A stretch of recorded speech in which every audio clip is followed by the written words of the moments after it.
for Arkansas Week provided by the Arkansas Democrat Gazette, the Arkansas Times, and KUAR FM 89.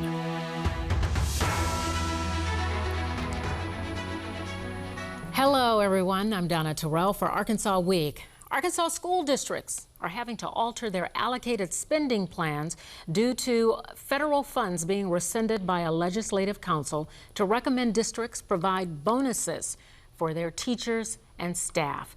Joining me to talk about the challenges on redirecting these funds are Dr. Mike Hernandez, Executive Director of the Arkansas Association of Educational Administrators, and Dan Jordan, Director of Governmental Relations for the Arkansas School Boards Association. Thank you so much for joining me here in studio to talk about this. Okay, so we are talking about ARP ESSER funds, and I'm just going to explain it. The American Rescue Plan's Elementary and Secondary School Emergency Relief Funds. There's a history behind these funds, and I think to better help our viewers understand what we're talking about, let's talk about the history first. Yes, ma'am. So, I think it's important to go back to, a little bit back in history when COVID first started. In March of 2020, there was an initial pot of money called ESSER 1. So about a $119 million pot was sent to Arkansas schools and said, okay, you can use this for various things related to respond to COVID.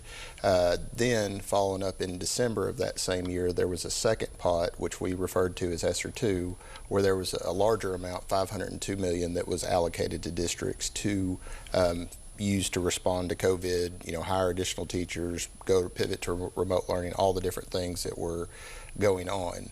And then the specific pot that I think we're looking at this year, or at this point, is the ARP ESSER. Some people refer to it as ESSER 3, but it's actually ARP ESSER is the formal name, and that's the $1.13 billion pot that has been allocated.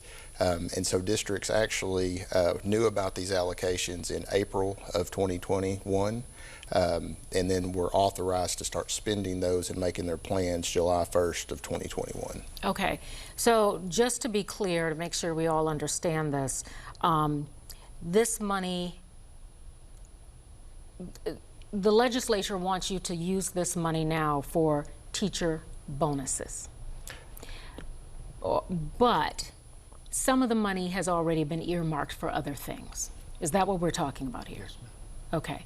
So what does it mean now? Will the money, is this just a recommendation? And the legislature is saying, this committee is saying that, okay, now we recommend you use these money for bonuses. Explain to me why that would be a problem. So, during the 21 session, as these ARP monies were made available, the legislature passed a law, part of an appropriation bill, Act 997 of 2021. And so they asked for review authority with the Arkansas Legislative Council, which you hear referred to as ALC, to look at every request for appropriation with how districts are spending this money, other agencies might be spending this money. And so that process has been in place, and so districts, have made their plans starting back in July of 2021, and the Department of Education has been going and asking for this money as expenditures have been going. Okay. And so what's at issue here is that most districts have been following through with their plans, and then here kind of in the, after plans have been made, this new request or recommendation by the ALC has been to give teacher bonuses out of money that's already been planned, and from in a lot of cases, some of it's been expended. Okay, so what does this mean to these schools now that they've already made plans for the money? They're being told to redirect it in another area for bonuses. How does this affect these school districts? Yes, ma'am. Well, many of the superintendents that have visited with us have concerns because many of the funds are already encumbered. There are districts that have had maybe small HVAC systems and so forth already done and even paid for. And obviously this money, it goes through a reimbursement process. As you spend it, you get reimbursed through the state.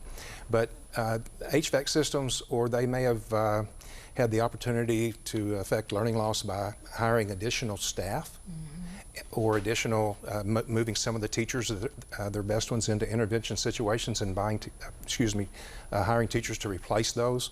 And so those have already been going through a hiring process and contracted, so those monies are committed. There are districts that have talked to us that are concerned because they're in the middle of a project that's larger, that would use like a large portion of their portion of the federal money, and they're in the middle of that project. They've already done the engineering and the architecture and all the pieces, and they're in the middle of a project that may complete in 2 or 3 weeks to a month and a half, and they're obligated to those funds. And if they don't have the federal money that they planned, what will they do to include the concern of how they'll address the bonus that the ALC is recommending? So is the ALC recommending this because teachers are, number one, they want pay raises from the state surplus, which it doesn't appear as though they're going to get. And so is this a way that the legislature is trying to appease teachers by giving them bonuses from this money? You know, kind of like switching gears in the middle of what was not necessarily earmarked for bonuses. Does it have anything to do with that? So I think there's a little bit to do, with that. I think it's always important to go back to the process. So, for many years, or actually since the early 2000s, we have had a process in place where we've looked at teacher salaries and those types of things through the adequacy committee. I know Dan is actively engaged in that process. I am, as well as are a number of districts, in reviewing expenditures and needs for districts. And so this, I think, when the whole discussion about teacher raises and bonuses and all things that came out kind of, I don't want to say out of turn, that it's not warranted and needed. I think it very much is, but I think that's got everybody kind of off their process of how we normally do business in terms of adjusting salaries and things like that. Because I have a number of districts that they're very ready to do things with raises and things like that, even looking at the special session. But I also have a number of districts, especially of the small nature, given the plan that was out there, that would struggle to maintain and sustain those things over time. And so I think that's an important aspect, is not to lose sight that there is a process, but also understand that we are falling behind many other states, and this has to be addressed as quickly as possible. So what is it that you plan to do? How do you address it? So, Dan, I don't know if you want to take that one. You two are looking at each other. Well, you answer that question. No, you answer that question. I think he's going to kick that football to me. With regard to what we're waiting to see what the process is going to wind up being. We've had superintendents and board members call our office to say, well, if we're in this situation, some of the ones I described, that they've already encumbered maybe debt and or had the plan, what would we do now? And then what would the consequence be if we're not unable at that time? We don't have the money to do to the level that they had. What will the consequence be? Well, we don't know those things, and we're very anxious to hear the information out of the department when they send out the plan to see. So we'll know how to react and help boards do that very thing. So right now we're unsure. What I definitely want to say is we're very, very appreciative. The last couple of sessions, the legislature has stepped up, and they knew that teacher salaries were lower than they should be, and they really stepped up even to this year to get it to the $36,000 it is. Obviously, the positive in all of this is the legislature in general, I think, thinks that it's a need that needs to be addressed. So we think something will happen. To what degree we'll be in as that unfolds over at the Capitol, and I don't think it's going to happen in the special session as we've spoken. But the adequacy study, when it completes, they'll go into January with some recommendations. We don't know what those are at this time, So to specifically answer your question, I'm not prepared to do that because you're asking me a question I don't know the answer to at this point. And I know you got to be careful with what you say here, because you're right. The legislature, I mean, teachers did get raises. I mean, they upped the amount of base salary for teachers in the state. It's still not where many people feel it should be. I think we can agree on that. But now, when we look at these districts that, you know, use that third, what did you refer to it, the third tier of money on an HVAC system, and now, you know, they're having to switch gears potentially, it sounds like. What if that doesn't change and they just don't have the money to give bonuses? They've spent the money. What happens to these districts?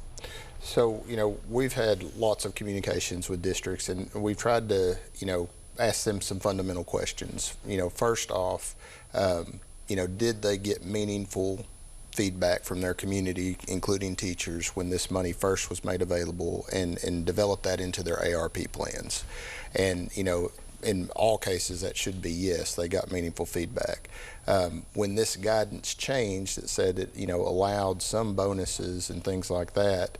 The thing that, you know, I think a lot of folks have to remember is that a lot of districts have done some type of recruitment and retention payments, additional work payments, and so there are millions of dollars. I think the last thing that we heard was around $340 million have been spent out of this aggregate amount of ESSER money towards those things. So I think that's one thing that's important to note, that this money just didn't go to projects, it didn't go to support teachers. People that had COVID leave, all of those things were meant to, you know, support students and teachers in the district. If there is not obligations that are out there, like Dan mentioned, contracts for building projects, HVAC, then I think that ARP team needs to come back together and say, okay, with the money we have left, what can we do, and to do with anything with bonuses, any more supplemental teacher pay, and then all of that, my understanding, will have to be taken back to the ALC to say, okay, you know, we hear your recommendation, we want to do our best to support it, but here are our set of circumstances of why we're not able to meet it, or we are. You know, there's some districts that are going well above and beyond what's recommended, and why there's such differentiation is because the way this money was distributed was on a poverty index, and we call it Title I distribution formula. And so you'll have some districts that have very low poverty that got very little per kid and then per student, and then you have some that got tremendous amounts of money. So there is going to be, by nature of looking at this process and this specific fund, you're going to have that variation where not every district and teacher will be treated equally, which is unfortunate. But when you try to look at this specific program, that's just the nature of how those funds were distributed. Dan, your thoughts on that? Well, I think Mike pretty well touched all the bases, but yeah, I concur with everything he said, and again, we're just waiting and to see what the next step will be to have plans to help districts, because we don't know what that's going to look like right now, except for the things that Mike shared. Okay. Are the districts nervous? I mean, you said you're getting phone calls from superintendents. Board members are concerned because they're going to have to go back and revisit something that they did all the work with and involved stakeholders in their districts to come forth with that plan. And now they're going to hold and get that plan back, and to see how they can go back and address. And if it was technology or things that haven't been procured, for lack of a better way to put it at this time, those are going to be funds that will be back. Will they have enough left to do to the level of the recommendation, which was the 5,000 and the 2,500 for classified? So to say, are there concerns, I'm going to have to answer you that the phone calls we're getting through board members is that there's a lot of concern. Yeah. What are your hopes for the 2023 legislative session in terms of teacher pay, teacher raises, and so on? You guys are good at passing the buck No, here. hey, I just want to make sure he has his opportunity to say some things, so because I tend to talk too much. Well, Dan, we'll start with you. No, Mike knows all those things, and I usually concur with him on everything. I would just, like I said earlier, I want to compliment the legislature for the last couple of sessions they have, and there's no doubt or question we hear from the leadership in both chambers that there is concern, and the fact that they think that the teacher aids issue is important, and where we sit as a state with surrounding states, that we need to consider increasing the teacher minimum. Okay. And I think we're going to see positive results of that. To what degree, I don't know. Okay, we have less than 30 seconds. Yeah, so I think there's going to be some important things that we need to look at with teacher salaries, but I also believe that classified staff really has to have a good look. And I think with wages out there outside of education, I think those are equally going to be important as we try to run our schools. Okay, Dr. Hernandez, Dan Jordan, thank you so much for being here to talk about this very important topic. Yeah, thank you. All right, and I want to thank you, but we'll be right back.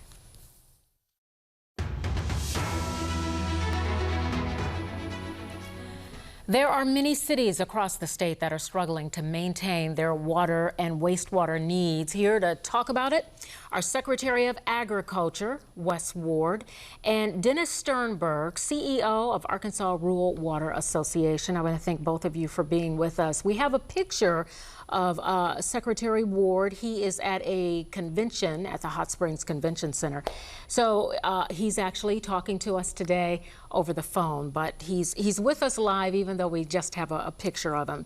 So let's get started here. I know the industry is looking for money from the American Rescue Plan funds. There are quite a few projects around the state that need addressing.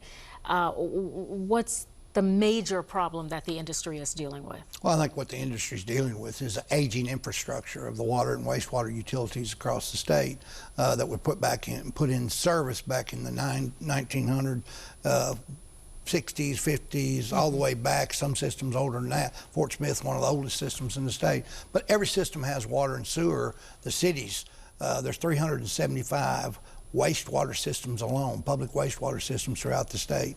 But there's over 680 public water systems throughout the state. And when you look at the needs, it just quantifies and multiplies the need for it. And money is what it takes to make the needed improvements and to continually be able to provide that good, safe drinking water to the system. Okay, we'll get into specifics on that in just a second, but I want to talk with Secretary Ward about why have we reached a point now where there are so many projects, more than 1,400 projects that need addressing? Have we gotten behind on this, and if so, why? No, I would absolutely agree. I think you did a good job explaining the history there. I think we are behind the state on helping some of these projects move forward in some of these municipal areas, rural areas. That's where we hope that this American Rescue Plan funding will be helpful. The state's getting $1.57 billion in water and wastewater an eligible category for that funding, and so we're very optimistic that a good portion of this funding will be used to help address some of that. As Dennis and yourself, there's about $5 billion worth of need across the state of Arkansas, and we're hoping that this American Rescue Plan will help us start catching up with some of our aging infrastructure. Okay, we're talking about more than $5 billion needed. That's not how much money you're going to get from the American Rescue Plan Fund. By no means, no. Right. Even if they gave all of it to us, it wouldn't cover the need. Okay. One of the things you and I were talking about is most people take their water for granted. I know I do. I expect to turn on the faucet and it should, water's going to come out. I expect to flush the toilet and it works. So what specifically, how does this affect the average person out there that's watching this program and they're thinking, oh my goodness, they're talking about water. I'm not interested in that. How does it affect them? Well, it affects their everyday life. I mean, and they don't realize it. You hit the nail on the head. We take it for granted. And the water turns on in the morning, you flush the stool, everything works. But there's a lot behind the scenes happening that people need to realize, and that's out of sight, out of mind, but it's still a need, and there's a cost to service all that. And each customer has to pay portion of that cost. There's an operational cost, there's debt payments, all of this combined, and then as you get the debt paid off, you come back to the fact that, hey, it's 40 years and we need to do replacement. We need upgrades. The technology has changed. The regulations have changed and force you to make different improvements. So there's a lot going on.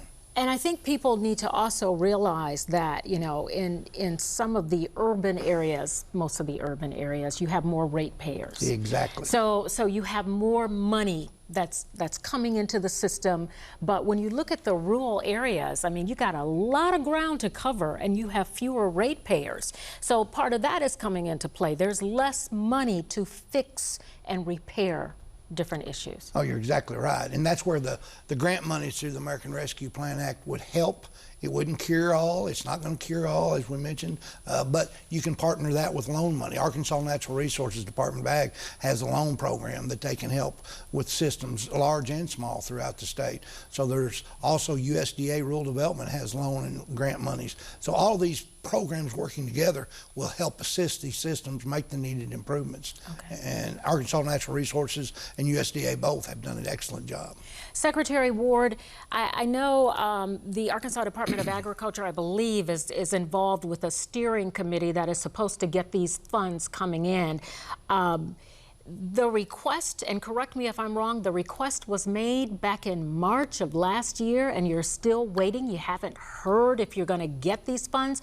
You believe you're going to get them, but what's the holdup? Why is it taking so long? Yes, ma'am. Well, that's a great question. And so that $1.57 billion that the state is receiving came in two separate payments, kind of got split in half. The first half came last year. Broadband was a big piece of what that first half was spent on. And during that time, the governor created a working group to help identify needs and what could be spent. And that's where we came up with that $5 billion in that needs survey. But right after we did that was when the coronavirus really spiked again. And so there were different medical needs, hospital space needs to help address the coronavirus that peaked last year. And so just recently, within the last 2 months, month and a half, the state has received that second half of the money. So I think we're getting very close. And so we know there's about $800 million or so left with the American Rescue Plan funding. And we're hoping we'll have a steering committee meeting soon and get that process moving forward in the near future. Okay, $800 million remaining. How much of that would be coming to I want to say Arkansas Water, but when I say that, I mean that broadly. I mean, for this specific issue, how much of that money would be earmarked for water? Right. That's a great question, and what still has to be decided. When we put together our report last year, when we were looking at $1.57 billion, we asked for about $800 million. We know that there's half of that left now, and so we know that what our original request will not be what we had. We won't get that full amount, and as Dennis mentioned, as you mentioned, there's no way to meet our need, but we're hoping we'll get a significant portion of the remaining funding, but that still has to go through the steering committee and to the Arkansas legislature for final approval, but hopefully very near future we'll have some good decisions on that. Okay. Even when you get this, Dennis, it's not going to be enough money. Exactly. So what does that mean? What does that mean for people who are expecting, like I said, we take our water for granted. What does that mean for them? Well, what it's going to mean is each system is going to have to start prioritizing their needs and coming back and each year applying and prioritizing what they need to fix first to keep the water flowing, to keep the wastewater services in place and operational and in compliance, because you want to provide good, safe drinking water to everybody. That's a good point. Are we right now supplying good, clean drinking water to everyone in Arkansas, to everyone in this state? Well, I'd like to say yes, but I mean, honestly, I think we have a couple of systems struggling. We've had some emergencies in the last month or two with systems that's been on continuous boil. What kind of emergencies? Well, City of Eudora had water plant issues. They'd been doing some improvements and went to start the plant back up, and the filters wouldn't work right. So we came in and they asked us to look at it, and when we went down and looked at it, we contacted Supply House to see if they could come and look at it, because it was specialized pneumatic valves and stuff. But Those types of things are in process. They've ordered those equipment. They didn't have the money, but the Secretary of Agriculture's division, Arkansas Natural Resources, has stepped up and provided monies, emergency monies, to help them until we can get this fixed. The drought and the economy not helping. The drought and economy is really putting a burden on it because the drought is taxing all the water system's capacity right now. The rain we received last night a little bit here in Faulkner County has been a dream come true. Hopefully the next several days we'll see a bigger dream come true to where we can get some relief from the heat, and then the water systems can start lowering their capacity because the system's customers won't be needing as much. But the problem is still there. They're maxing out, so we got to get things like that fixed. You know, we talk about broadband and COVID, very important issues, but water is paramount. Paramount. Yes. So we need the money. All right.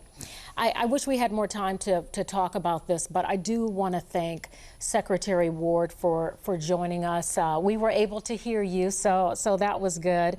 And obviously, Dennis Sternberg, good to have you here in studio talking about this. I hope you get the money soon, because I tell you what, we're Arkansans, we're thirsty, and we need to be able to flush the toilet. I'm just putting that out there. And I'm very optimistic the governor and the legislators will come together and allot some. I really am. Okay, all right. Well, I want to thank you for joining us. I'm Donna Terrell. We'll see you next week.